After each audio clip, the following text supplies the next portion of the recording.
اللهم صل وسلم وبارك على سيدنا محمد وعلى آله وصحبه وسلم. مساء الفل، مساء الياسمين، مساء الخير والسعادة والسكر الزيادة على كل متابعين وصفة وأكلة مع شيمو. ازيكم يا حبايبي؟ عاملين ايه؟ النهارده بقى جاي لكم بفيديو جديد، وفيديو النهارده حلو قوي. وصفة حلوة قوي تنفع في العشاء، تنفع في الغدا، تنفع كمان ان انت تعمليها للولاد في اللانش بوكس. فتعالي يلا نشوف هنعمل ايه مع بعض النهارده.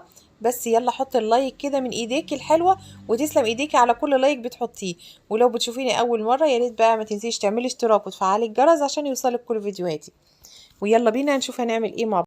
اول حاجه هبتدي ان انا اتبل الفراخ بتاعتي، وكل الفراخ ما بتغيب او صدور الفراخ اللي انا مقطعاها، وكل ما بتغيب في التتبيله كل ما يبقى طعمها احلى واجمل.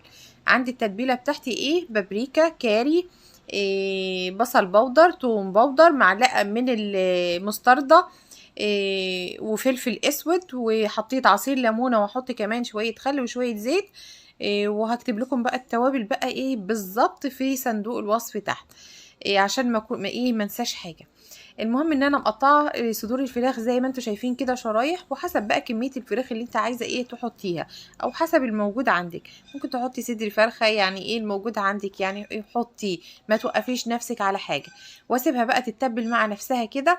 هبتدي ان انا اعمل ايه؟ اعمل الكريب بتاعي. إيه، على ما الفراخ بتاعتي كده تشرب من التتبيله اكون عملت الكريب بتاعي.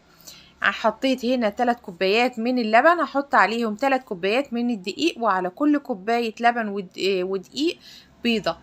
يعني على كل مقدار احط بيضة.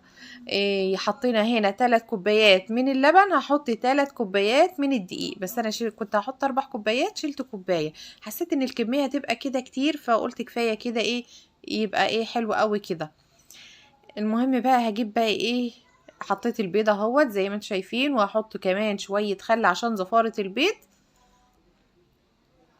وهحط رشة الملح. اللي طبعا لو كريب حلو بستغنى انا عن الملح وبحط معلقة سكر. تمام كده تمام. هخلط كويس قوي الدقيق مع اللبن مع البيض كويس قوي زي ما انتم شايفين، بالكبة او بالخلاط او بالهاند بلندر الموجود عندك اشتغلي بيه. ممكن بالمضرب اليدوي عادي وتشتغلي وتمام قوي، هيبقى حلو برضو شغال. المهم بقى هصفي الخليط بتاعي عشان لو فيه اي تكتلات ما تجيش بقى تزهقني ايه وانا بعمل الكريب بتاعي في الطاسة. هسيب طبعا الكريب بتاعي حوالي ربع ساعة كده على جنب كده في التلاجة، يبقى احسن وافضل. المهم بقى هنا الصينية بتاعتي سخنة على النار، دهنتها دهنة زيت وايه، وحطيت بقى ايه كبشة كده وشوية، يعني ايه ونص كبشة كمان، يعني حسب الصينية بتاعتي. انت ايه ظبطي بقى المقاس بتاعك اللي موجود عندك. فعلى اساس المقاس الموجود عندك في طاسة او صينية هتحطي ايه الكريب. شوفوا شكله حلو ازاي وطري كمان وجميل بصراحة والله العظيم، يعني مقولكوش يعني هلبوظة كده يعني. إيه المهم ايه، تحطي كده وما تقلبيش خالص الا لما تحسي ان الحروف بتاعه الكريب يعني رفعت وسابت الصينيه او الطاسه، فتبتدي ان انتي تقلبي الكريب بتاعك زي ما انت شايفه كده. شوفوا بقول لكم الحروف اهي اتثابت اهيت، فهبتدي ان انا اقلب الكريبايه بتاعتي زي ما انتوا شايفين كده. اقلبها بقى على الوش التاني كده يا دوبك بس ايه تاخد يعني لون احمر خفيف كده، واشيلها على طول. شوفوا طري جميل ازاي، ما خدش معايا وقت خالص. زي ما قلت لكم بحط بقى حسب مقدار مقاس الصينيه اللي موجوده معايا او الطاسه. فانتوا ظبطوا ايديكوا كده وظبطوا ايه المقدار بتاعكم. كل ما اجي احط في الصينيه برفعها بعيد عن النار، واديها دهنه زيت خفيفه خالص، وبعدين احط الكريب فيها واوزعه، وبعدين ارجعها على النار تاني. ما ينفعش احط الكريب وهي على النار، او احط العجينه والصينيه على النار. شوفوا الكريب بتاعي طري وجميل ازاي، ولونه تحفة بصراحة، شكله جميل. تعالوا يلا نشوف هنعمل ايه بالكريب ده. اول حاجة الاول هنبتدي نعمل ايه، هجيب الصينية اللي انا كنت عاملة فيها الكريب، هسخنها واحط عليها شوية زيت، احط فيها شوية زيت كده، وهي طبعا سخنة، وهسخنها اكتر شوية كمان عشان عايزة ادي صدمة للشاورما بتاعتي او الفراخ بتاعتي. هي شبيهة الشاورما يعني، نفس طريقة الشاورما. وحاطة كمان في التتبيلة معلقة صغيرة من التوابل الشاورما، بتعزز طعمها طبعا وبتديها طعم حلو.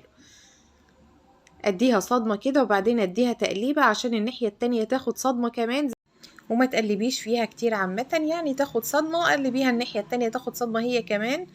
وبعدين بقى ايه لما تاخد صدمة بقى من ناحيتين تحطي عليها بقى فلفل الوان، فلفل اخضر موجود عندك حطي الموجود عندك، وزيتون كمان هيعزز الطعم ويخليه طعمه حلو. ولو حابه ان انت تقطعي بصل كده جوانح كده وتحطيه عليه برضو هتبقى حلوه قوي، يعني الحشو ده حسب ما تحبي. المهم بقى ايه بعد ما تتشوح كده الفراخ بتاعتنا كده وتستوي كويس معانا، هجيب بقى هنا الكريب بتاعي واحط فيه الفراخ واحط شويه جبن كده، اي جبن موجودة عندك، جبنة بقى موتزاريلا، جبنة رومي، جبنة شيدر، الموجودة عندك حطيه. وممكن من غير جبن خالص يبقى برضو حلو برضو. اهوت بحط كده في النص وبعدين بطبق كده من ناحية من كل ناحيتين قصاد بعض، اطبقهم على بعض كده زي ما انتوا شايفين، كأني بقى بعمل كده بطبق ظرف كده. خليها كده القطعة بقطعتها كده اهوت. احط بقى الجبنة الرومي، الجبنة دي جبنة موتزاريلا، ما خدتش معايا وقت خالص، وتنفع الولاد كمان في المدارس، وتنفع كمان في يعني بالليل كده وهم قاعدين كده بيذاكروا، طبعا ما فيش مذاكرة اصلا، ما عادش حد بيذاكر خالص. المهم ايه تديهم يعني واحدة كده يتعشوا بيها او اتنين كده حسب بقى احتياج ولادك. وممكن تديها لهم كمان في اللانش بوكس وهم رايحين المدرسة.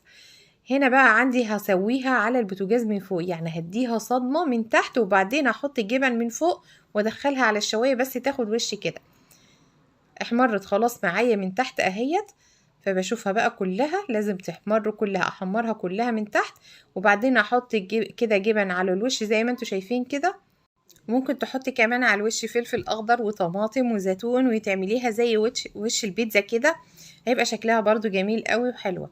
انا حطيت استكفيت يعني بالجبنة وحطيت على كل واحدة حتة زيتونة كده صغيرة اهو، لزوم بقى الدلع كده والحركات والتكات.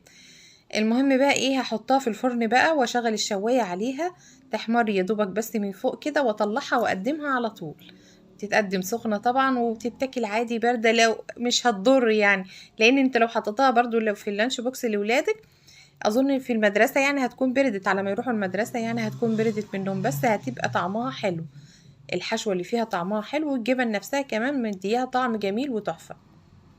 يا سيدي يا سيدي على الجمال والحلاوة، مفيش لا أحلى ولا أجمل من كده، وطريقة سهلة وبسيطة ومكوناتها سهلة وبسيطة وفي كل بيت، وتقدري ان انت تعمليها ما تاخدش مش هتاخد معاكي وقت خالص. ودي بقى كانت وصفتي النهاردة، فما تنسيش بقى تعملي لي شير ولايك وسبسكرايب عشان يوصلك كل فيديوهاتي، ويا رب تكونوا استفدتوا من فيديو النهاردة وتصبحوا على خير.